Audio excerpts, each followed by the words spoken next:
So tell me about what you do. Well, first off, before we even get into that, like, give me your background in podcasting. Like, how long have you been doing it? What is your podcast? What's your format and all of those things? So my podcast, SP Film Viewers, is a movie review podcast I host with my partner Sophie. Basically, it's to do with movie reviews, particularly ones that she's on movies that she's never seen before. That's the whole premise of the show, really, or that was to begin with, and now it's kind of, as we've gone on, we've kind of ventured into things that I haven't seen either. So we're kind of like watching things together for the first time. That's the base of it. So it's kind of like just having a nice, enjoyable conversation about talking about films, getting her perspective, which is normally quite interesting because she might have a completely different viewpoint on something that I might think, oh, don't you think that was like such a good way of doing that? And she'll be like, no, I don't understand why they did that, kind of thing. So it's kind of makes for good funny commentary and stuff on what she's watched. So is it usually just you guys talking back and forth, or like interview format, or yeah, we'd just be back and forth between one another. Conversational? Yeah, the way this might sound weird to some people because normally people have two mics, but we just have the one mic, and it's like a dynamic microphone, and it seems to work for what we do, really. Awesome. For that, and and sometimes we do have guests on, like, say, like if we were interviewing you, for example, we'd be on the computer, and we do either it'll be me or me and her, and sat and just having a conversation, just recording on Zoom or Zencaster is another one that I use for is a good one platform for any kind of like Zencaster. recorded audio podcast stuff. Yeah, so that's a good one. And is your format audio only? Ours is, yes, at the moment. I think that's if you're starting podcasting and you want to do that, that's a pretty good starting point, really. For me, it's kind of down to just because I'm not particularly good on the camera most of the time. I'd rather just keep everything just as is, and for audio purposes, it's a lot easier to edit audio just without any background. As it says, something trips and something falls behind or whatever, or there's now noise outside and you walk away to close the door or something, and you've got to edit that in video. It's not very it's an obvious cut, isn't it, obviously in video format, but it's down to think. Yeah, obviously you do like the live stream type of aspect for a podcast. Mm-hmm. People do that, and that seems to work for them, but for me it's just easier just doing audio. Nice. And how long have you guys been doing this podcast? We started just before lockdown hit, really. Okay. Yeah, we got really serious. 2020. Yeah. So it was probably, I don't think it was down to, we're bored, let's do this. I think I had the idea in my head for quite a while. Yeah. Just before that, it just kind of seemed to coincide with how everybody else has started doing a lot more podcast. The podcast boom kind of came from that, didn't it? Because it's like, we've got nothing to do, so let's just do that. So yeah, no, it's now like going on 3 years now. Yeah. Awesome. And do you guys bring in like special guests from time to time and that kind of thing? Oh, how fun. Yeah. So I normally reach out to a bit of networking on like Twitter and Instagram and stuff. Anybody I've like kind of follow or like have an interest in similar like movie review stuff, is I try and reach out to them sometimes. Just on occasion. It's not like we're not one of those ones where we always have to book in a guest. That seems very stressful for me to organize. So we kind of just keep to ourselves, and it's occasionally if it's some like special thing or something, or like just throw it out there to them, and it's like to their schedule, and it's like, well, this week we'll do it with that person, and it's kind of nice. It works out nice. Yeah, that's cool. So then what is the cadence that you guys put these out? They are weekly for us, and we normally have them edited by Thursday, and they go out Thursday. Yeah, so it's like the format for us is normally we either watch them just through the week if we can, but normally ultimately it's normally at the weekend where we do like the watching and then the recording as well, and then gives me a couple of days, Monday, Tuesday, Wednesday, depending how long we record for, to have an evening to edit them all together, all the audio, fine tune it and everything. and then obviously I've read it for Thursday, and also I also do all the artwork myself for all the promotional stuff on Instagram and Twitter and everything as well. So yeah, I do a lot of the manual work for the show. Okay. So why don't we get into your kind of end-to-end process, and then I'm sure afterwards I can ask you some questions. Okay. So how do you start? Kick us off. Okay. So for me personally, this might just, again, this is probably not for everybody's normal method of like recording and stuff, but simply for me, basically use the phone as the mainstay of where the audio is being recorded to, and a microphone can be any sort of microphone that you want. There's various ones, but I've got a Samsung Q2 is the brand, and so it's a pretty solid. It's a dynamic microphone, which I think is more like focus. It doesn't pick up so much noise around the area. So you record directly to your mobile device instead of recording to your computer. Yeah. I think. I mean, that just works for us in terms of portability. Really, that was more of an easier thing to have done rather than having a whole expensive setup from the get-go, because that was always the thing, like, where do we even start with that? I mean, you can just record from a computer. It all depends, and you can get like certain cables and stuff that improve the quality and stuff. But I think that's more of a thing, obviously, when you're starting, you kind of just want to test the waters and see how you go. Obviously, if it's a hobby, then it's fine just to have that kind of easy access, I suppose, because like literally it's like a plug and play aspect to it. So can I ask another question? Mm-hmm. Is when you record onto your phone, what's program, app, or recording interface do you use on your mobile? Mine's an Android phone, and it is called, let me just see, I think it's just the basic Samsung voice recorder. There's probably a load of apps. Yeah, they're built in. Yeah. Awesome. I don't. Okay, yeah, because like I said, there's probably loads on you can get from the Google Play Store or whatever. But with things like running ads and things, I think it's like, well, why? If it's not broke, don't fix it. Really, just go with it. Yeah. I mean, and that's the easiest way too, because people with Androids, or even like Apple has one as well. Yeah, I'm sure there's probably like directly in that. It's kind of nice to hear that, because you hear and see like professionals talking about like, oh, I use this and this and this, and you're like, that's gonna cost me so much money just to start, and like it doesn't make sense. So this is a cool way. I'm glad that you shared that. Yeah, so I mean, obviously, I'm sure you can probably do the same on an iPhone as well, or an iPad. I think there's GarageBand or whatever the equivalent is. I'm sure.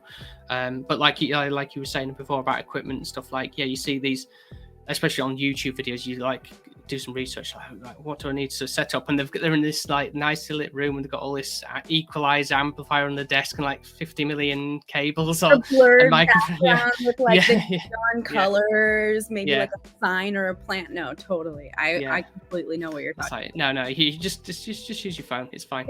That's the way. Yeah. But I will say, obviously, the thing with that though is you do need to clean up the audio a little bit. It's not like, oh, this is like really bad and you can't make anything out from it. So it's just a bit of tweaking in post-production, basically.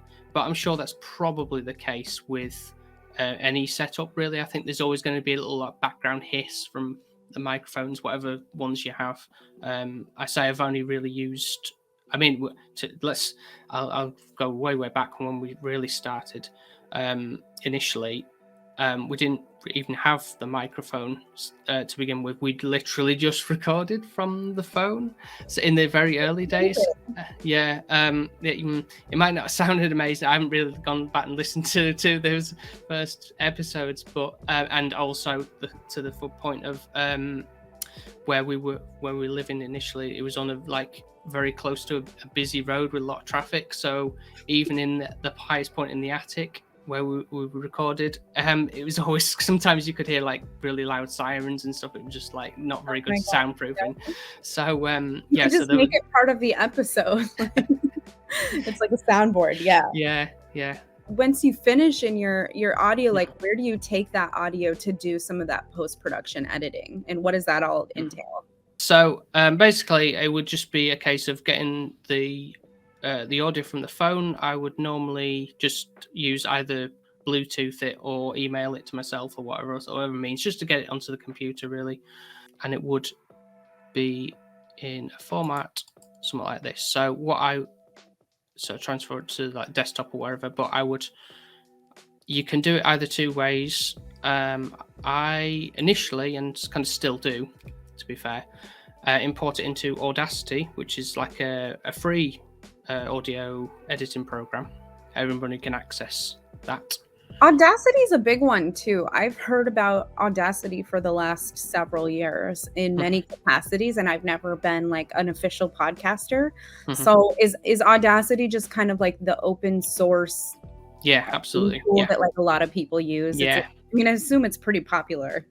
Yeah. I'd say I've seen on Instagram and Twitter like people screenshotting like episode going live, and or like in the middle of editing an episode, and they've kind of got obviously the camera taking a picture showing a screenshot of using Audacity, and it's like whatever works. So I did initially, again, the early days, I did use Audacity to clean up and edit the podcast, but I'll obviously get to what I've kind of upgraded from Audacity to in a short while. But so what I would do initially, hopefully you can hear this when I play the playback. Tell me if you do or don't.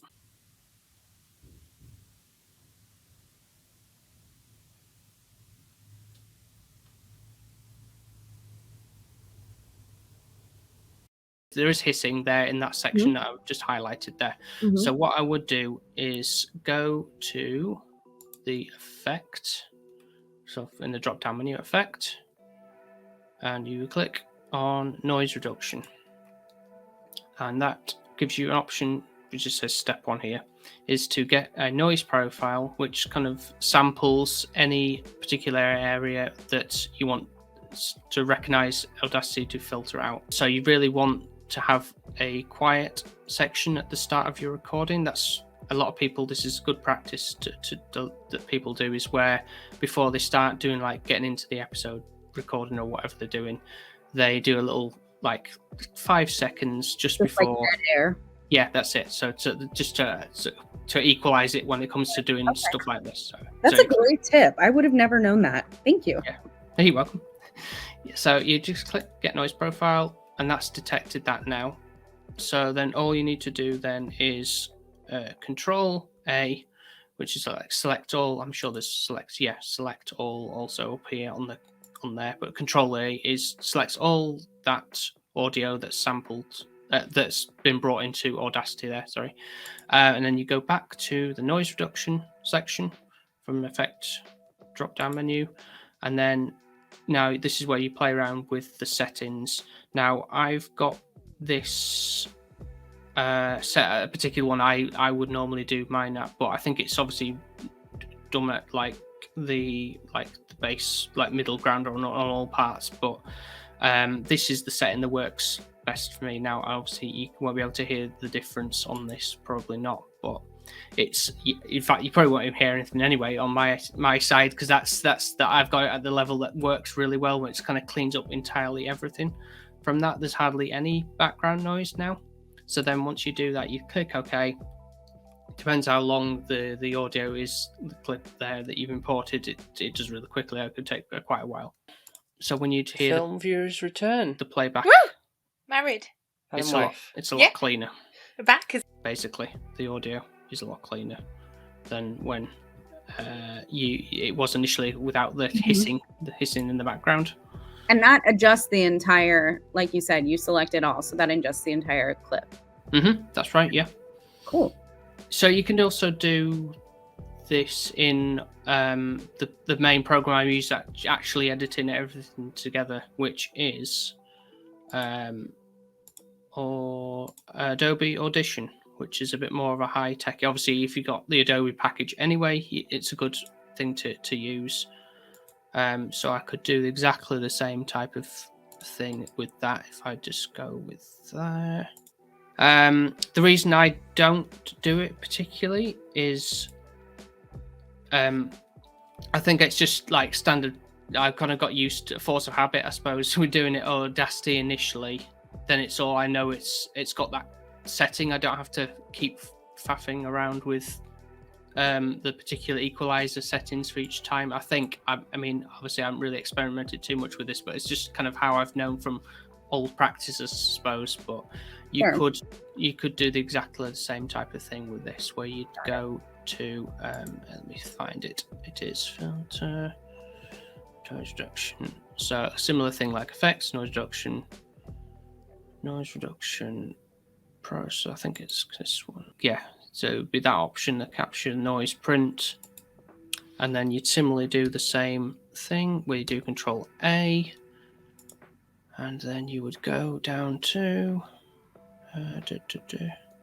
noise production process. The film viewers return. Woo! Married. And wife. Yep. So, in a similar process, I think it's, again, I think from settings last time, it would be probably about here, I'd say, normally.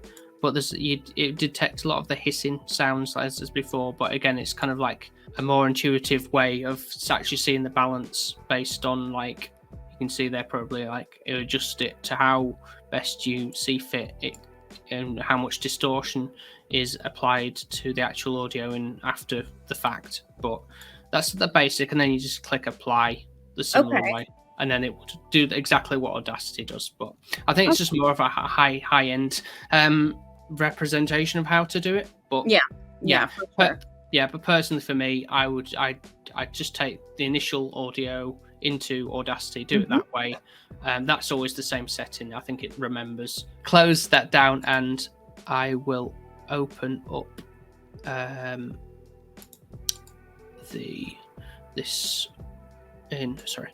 back up and start fresh, really, basically. So what I'm explaining here, or try to explain, is there's an option on this one to cut out any long silences in Audition as well. I don't know if this is such a dynamic feature that is included in Audacity, to be fair, but once I learned how to do this, it's kind of like another part of the process I do after doing the initial cleanup in Audacity. But then I bring it in to Audition, particularly the long section, not so much the pre-rumble, because that's fine for the 5 minutes that it takes to do that section. But for like a 40-minute going on hour and a half conversation, you want to cut out as much as this area of empty space, like particularly there, as you can. So what you will do is, you don't have to come off that, sorry. Okay, do that, right. So you'll do a scan of that. There's probably not a good example, to be fair, but yeah, I'll tell you what I'll do a different one, sorry. So what this does is you said it like dynamically removes all of those gaps? Yes. So I'll open this up again. No worries. Yeah. So yeah, you can see there it's taking a longer time to import because it's a longer section of something to bear in mind, but it really doesn't take that long at all, to be fair. So do you do this before or after you've done some of the other editing? So this is like the second part before going into the final, putting it all together in Audition. You do a scan of that. You're supposed to scan. It would pick up anything. There's probably not as many here, but there's normally a lot more when it comes to doing the full scan before, like the initial cleanup and any long gaps. Like, say we've had to just hit pause on the phone recording, or we've just let it run while we had to, obviously let the dog out or something like that. So yeah, there'd be those long bits, but you'd go to that, and so once it's scanned everything, there's a part where it says delete all, and it comes up with all the things that the program detects as like long pieces of silence that could be removed. So then all you do is click that. It does take a few moments. It might say not responding, but there's nothing to worry about in terms of how long it's taken. I think it's just having a think of it. Adobe products like to do that sometimes. drag the Don't I heels know up. it? Yeah. Yes. Eventually it will say that now it's not going to do it, but it does pick its heels up in a moment to do that. But there we go. Right, yeah. So then it comes up with that, and it says, yeah, just I think this is a basic warning. File duration has changed. I think I can't actually remember what the number was before, but it's now reduced. I think if you click clear deleted on there, then it kind of gets rid of all that. And so whatever it would say, it was like, say 50, it's gone down to 45 now, and that's good to then re-import back to into the working file. So you do export file and just save it to the desktop, and it just converts that, so it's a file ready to go. You got rid of most of the quiet bits that you don't need anymore after obviously the cleanup you did before in Audition or Audacity from my process point. But yeah, so once all that's done, so there's various parts as well with our show, probably like most people's have, where they might have separate audio recordings that you want to put together as well. So this is where putting together something in Audition rather is a nice setup, because you can also have the means of doing that in Audacity, I believe, but I think this is just a lot more more visually pleasing, like a good layout of how to set up different audio levels in the within the for the episode. So this is just an example of a past episode I've done. Obviously, it's like, here's one I've done earlier. Okay. We'd have our little introduction.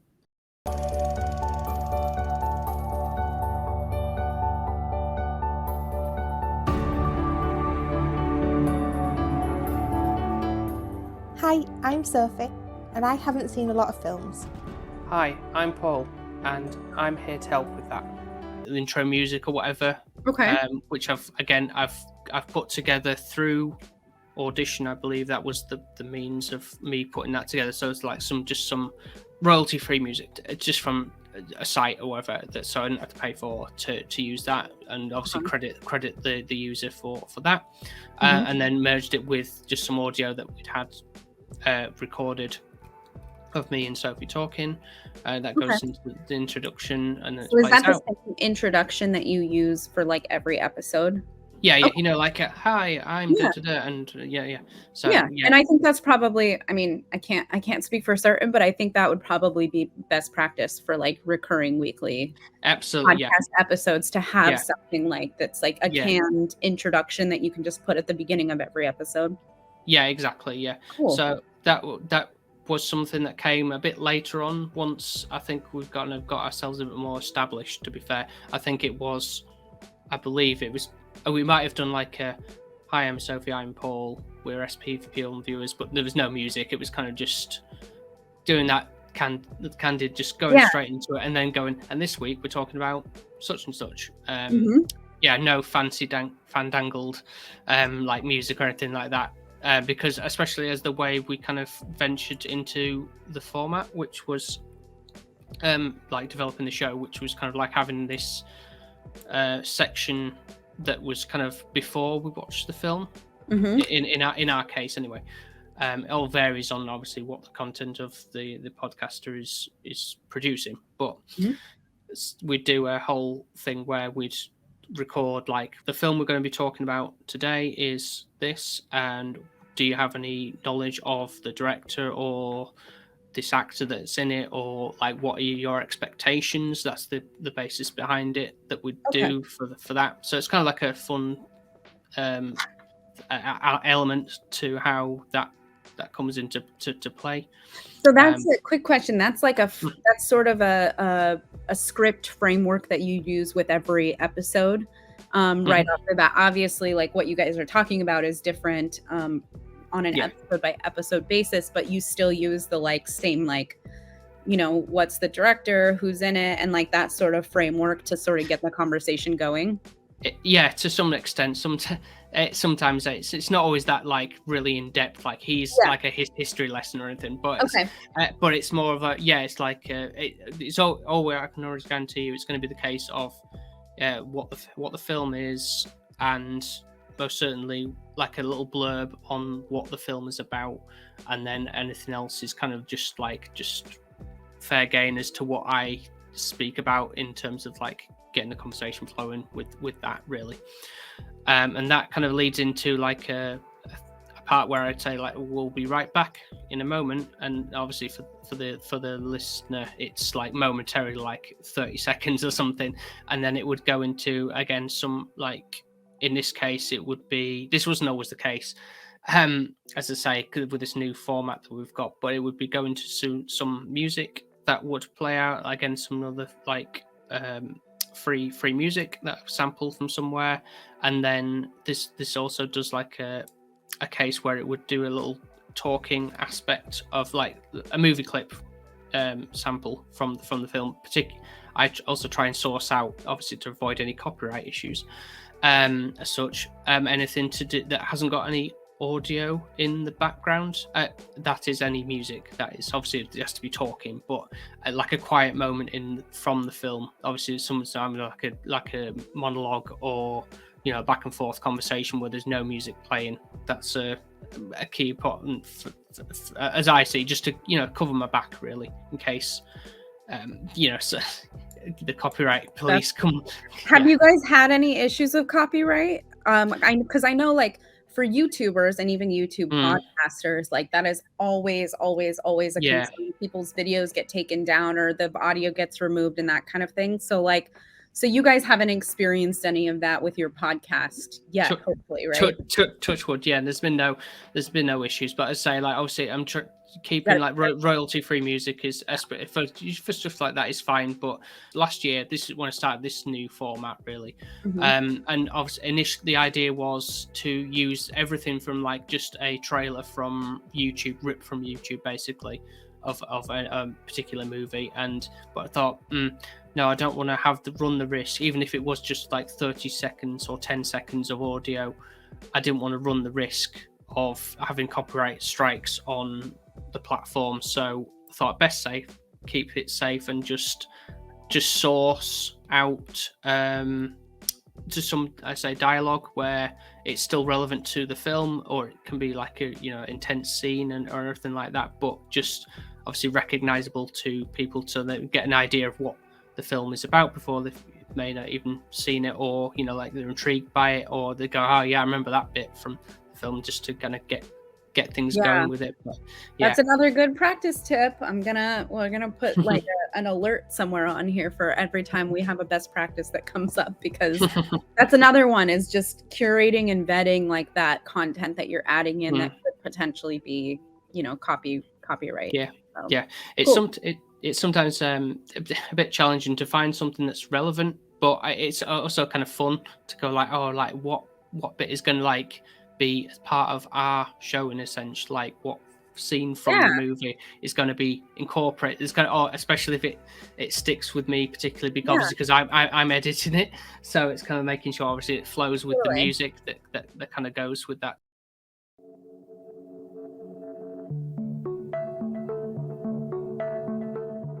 Well, if it isn't McGuff the crime dog. Back for another test? I think the first one was defective. The plus sign looks more like a division symbol, so I remain unconvinced. Absolutely. That's it's a great exercise in like, almost like marketing as well, because you have to think about it like regardless of what your content format is, if you're bringing in like any third party content that you don't own, like you have to think about how will that resonate with the audience, like will this convey the right message right off the bat, like will people get it, sure. And how does that make you feel as like the creator? So it's a cool exercise for sure. Absolutely. And then just as before with doing the pre-ramble, the stuff that we do, it would just go straight into the main body of the discussion of the episode. The way that our audition kind of like really lays out the thing is really kind of works for me. Obviously, as split colors for depending on the tracks and stuff. I think you can add more and stuff. Obviously, however many you want. You could have music playing the background as you talk as well. Depends on what kind of podcast your episode you're recording. Basically, if it was like a solo monologue one, you might want to have audio just very subtle in the background, because it might keep people's interest a bit more, perhaps for them just somebody just doing a really dull tone the whole way through and not breaking it up. Yeah, absolutely. Yeah. So for those, like, each one of these like kind of layers, I guess, is how you would layer that audio in.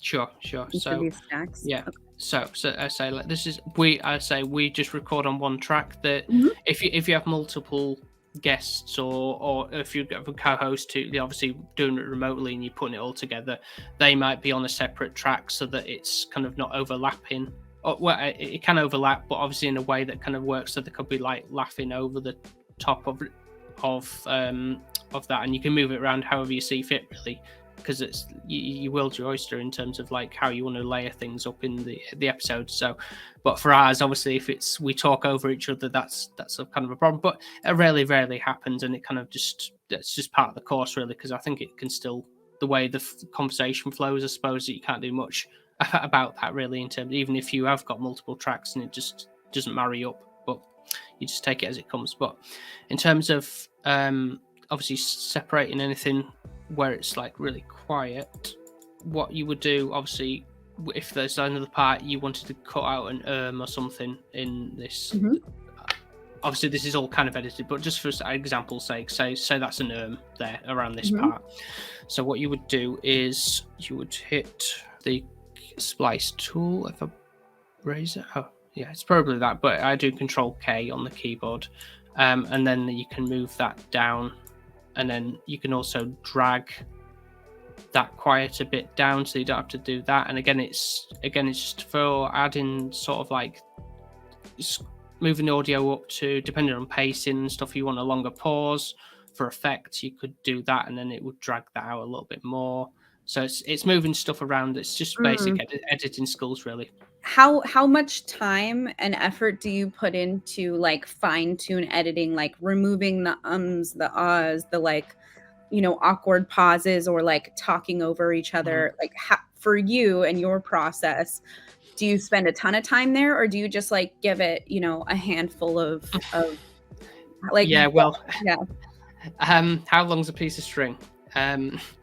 Sometimes it can be, it depends on how I feel like the conversations, especially if I know in my head, like, oh, that might not have gone well this episode, I was like, I'm not looking forward to editing all that out. But it really depends on like how many times that my ums and stuff come up in thing, and how much of a stickler you are for, like fine-tuning everything, because you could spend a great amount of time trying to edit everything out like to absolute perfection, but you'd be there forever. So and that's exactly what my concern would be, is like, I tend to like go into these like rabbit holes of like, okay, I started this process, I removed 10 ums in the first 3 seconds, and now I'm gonna just have to do that for the next 30 minutes. Like, that wouldn't be really like a sustainable, I think, workflow. So I guess, and I think that there's something to be said, if it's a conversational format, about having some of like that authenticity of like it being a natural conversation, and it's not, obviously when you produce like an NPR podcast or something might have all of that removed. But they also probably have a team of like 8 people that do it. So. Exactly. Yeah, I think there's going to be some cases where you can't remove the ums, because that's just how it's very obvious if you cut them out. It really depends on the flow of conversation, to be fair. But I mean, even on like professional, like big, massive podcasts, people go ums and think you can't remove them all. It's just the human nature, really, or they stumble over the words. I think you can't really remove absolutely everything from when you come down to editing. It's just not possible. I don't know, how could you not, when you've suffered for 9 months, like being pregnant? I think it's more of a inkling of like, what if I want to get to know the child and all that kind of Well, what's stuff. wrong with that? But I would say on an average, if I was realistically going through, I don't know, maybe 30 minutes of a section of audio, I would say it can take. This might vary depending on how much of a perfectionist you are with stuff, but it can sometimes take about an hour and a half. It really varies on how many things there are to cut up or move around, and also to do what this is here. Obviously, it's a thing where you can adjust the like a fade in element, so it's like a built-in element to this. So it's kind of like this. You might notice that it's obviously to kind of fix up any when you do those like kind of like taking a breath moments in a thing, so it kind of flows into itself a little bit better, or it kind of just tidies it up a little bit more, just so that kind of like as if you're like someone's talking over one another. In this case, like it might be the case, but it kind of also kind of fades out just a little bit, especially if there's a lot of maybe like a plane goes overhead or something, and you kind of like just want to just at that particular moment, you can edit some of it out, but if there's just that tiny bit just as someone else is talking, then you've got to fix that up as best you can. So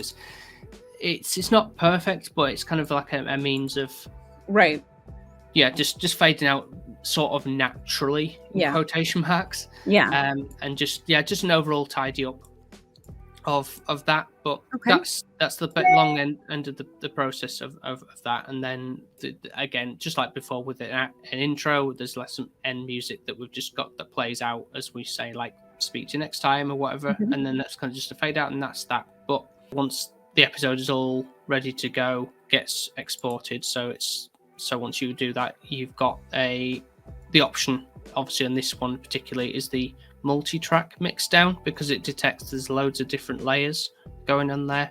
So you click that and you do entire session, and you just call it your name and everything. I think that all those things are pretty much default, really. All the settings, I haven't played around with them, and that's no problems for me so far. So you just do that, and then that's good to go once it goes onto the desktop or wherever you want to save it, and you're done. Job's so good. File format.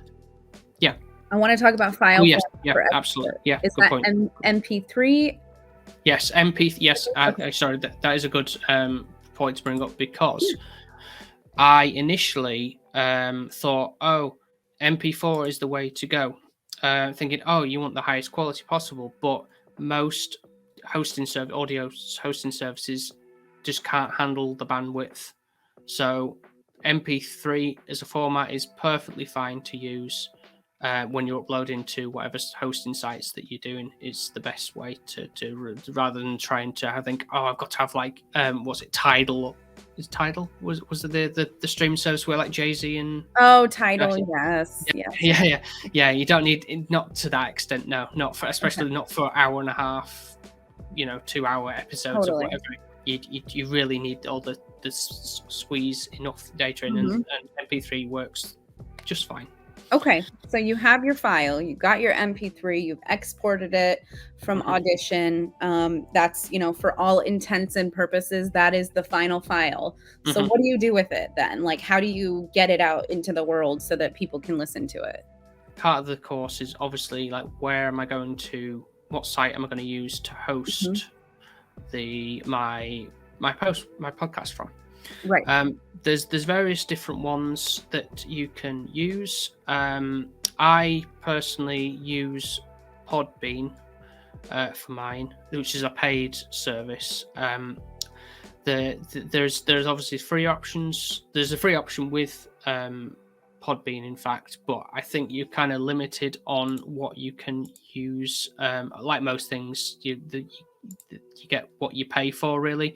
You only get I'm just looking at the stats on the website, but on the basic package, you just get 5 hours total storage space and 100 gigs of bandwidth monthly, whereas the step up for me, which I'm paying $9 a month, but I think that's if you're paying that building annually, so it works out about $79 or something like that. I forget, obviously, unless it's gone up from last year, but that gives you unlimited storage and bandwidth, and obviously just gives you all the basic perks. Like you get a custom drop page where all the episodes you can access from there, and you have your own domain and stuff. And there's options for monetization with ads and stuff like that comes on that. But there is like the best value they say for that is particularly, it says it's listed as best for video podcasts and podcast monetization, so it's like a very big step up, especially in price, I must admit. But $29 a month billed annually. But I think that's more, it definitely, if you're more of a video podcaster, then you are more likely to probably go for something like that. You need something that handles both, and that reflects on pricing on various other sites as well, depending on where you host the thing. But ultimately, whatever ones you go for, there's the free ones on, say, like Anchor FM is one that's for, I would say, probably if you want to test the waters with a podcast, that's a pretty good starting point, to be fair, to get in, dip your toe in the water and see if it's for you or not. You can always upgrade, and it's quite easy to relocate your files and everything to another platform. It's not like you're part of that subscription service, you're locked into that. You cannot move anything from you've done in the past. You don't lose it. It's not like starting a new Twitter account and you've got got to migrate everybody back to, please follow their new account. It's nothing like that. It's a bit more better than that, and with that kind of like transferring of files to a new platform. So so question, how do I phrase this? So speaking from like the perspective of audio only, like if it's an audio only podcast, I see podcasts that get put on Spotify, Apple Podcasts, I don't know what the other, SoundCloud maybe, or some of those. So like, does that all happen through a platform like Podbean or Anchor FM or something? Like, so is it like you literally just upload it once and then it goes out? Like, if you could talk through that process a little bit more, I would love to know how you.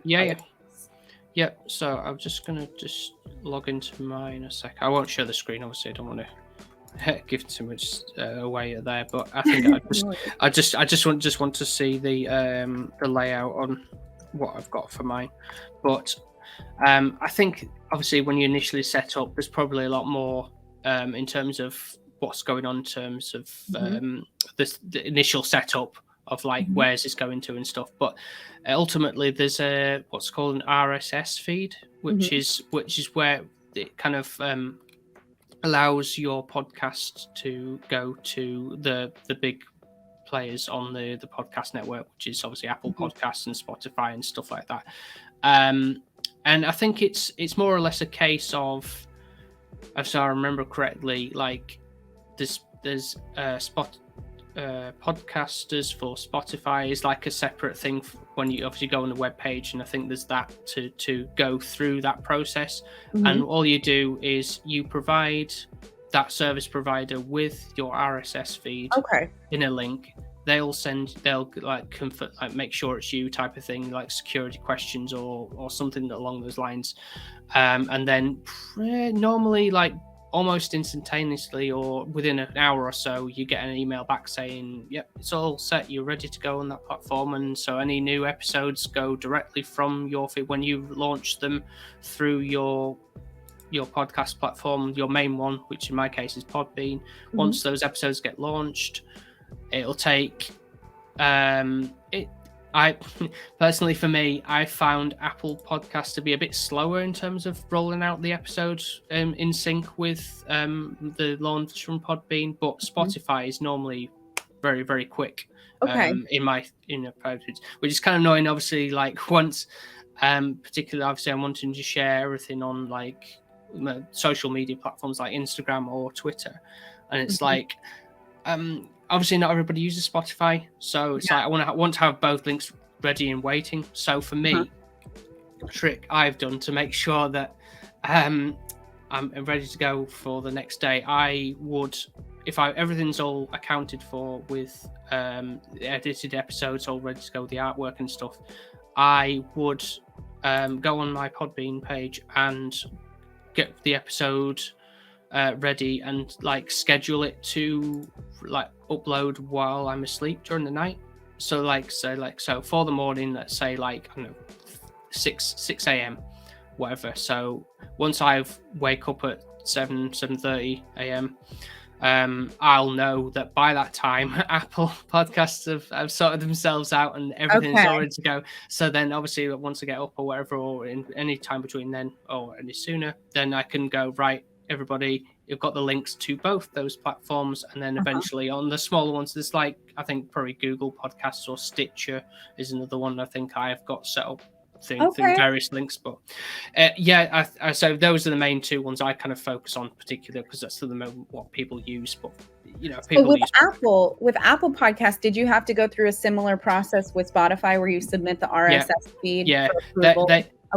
They seem a lot more strict, I think, but I think that's just Apple. They are.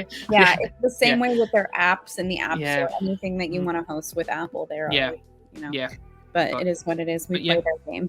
Yeah. Okay, cool. So then it's out. It's in the world, and like, does I can't talk. Does Podbean give you the links for those, or do you have to go find them on like if you want to share like the Apple link, or if you want to share the Spotify, episode link? Do you just have to go find those?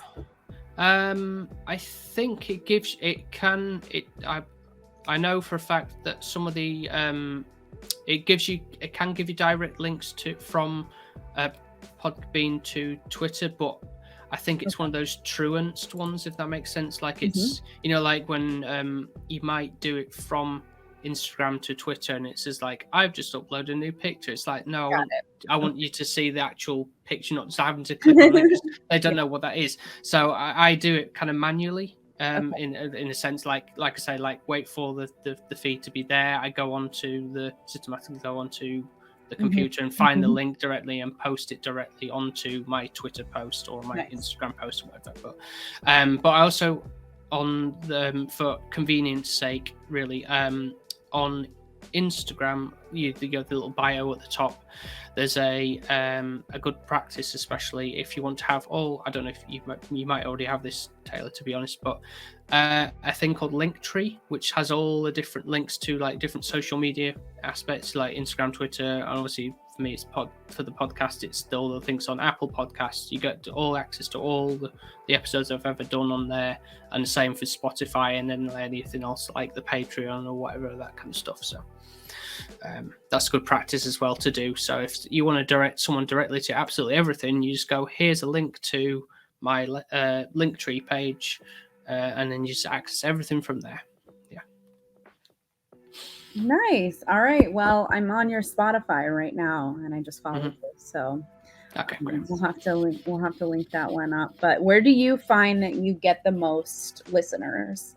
Definitely Spotify. I think really? That's just I think generally, I think that's the biggest platform now. Really, it's just so easy to use. It's user friendly, and everyone has the app usually, like on their phone for music already. So it's like kind of just a no-brainer. Exactly.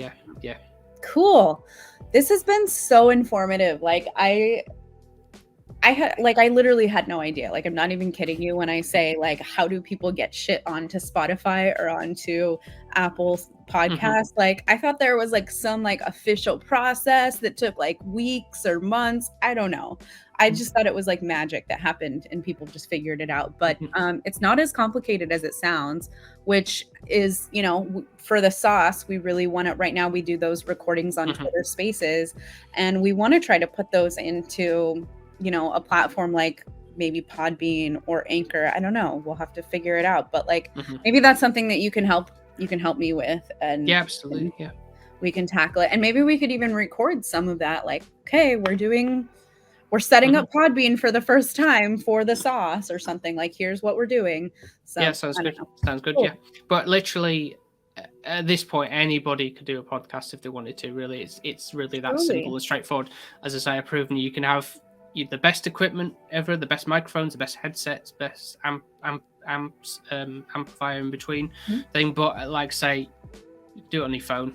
these Yeah. days. It's just like with cameras, you can just take don't need the fanciest camera ever now. You can just take it with you. Exactly. It's a sad fact, but it's the way it goes. It's just, yeah. So good. All right. Well, do you have any other, like, I know that was your parting words of wisdom pretty much, but anything else that you want to add, or?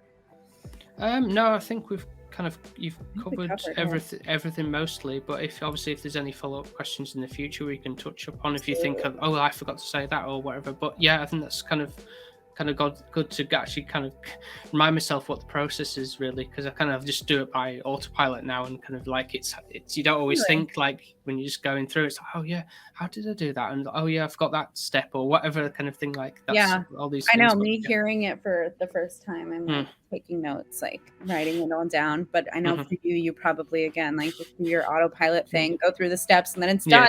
It's a podcast magic. Yeah. Awesome. Well, thank you so much for sharing, Paul. We'll get this thing recorded. We'll get it all shaped up, and then maybe we'll add on to it. So, all right, I'll end this broadcast. I'll see you in like 15 minutes on the team meeting. Yeah. Okay. Okay, cool. Thanks so much. Okay. Speak a bit. Bye. Bye.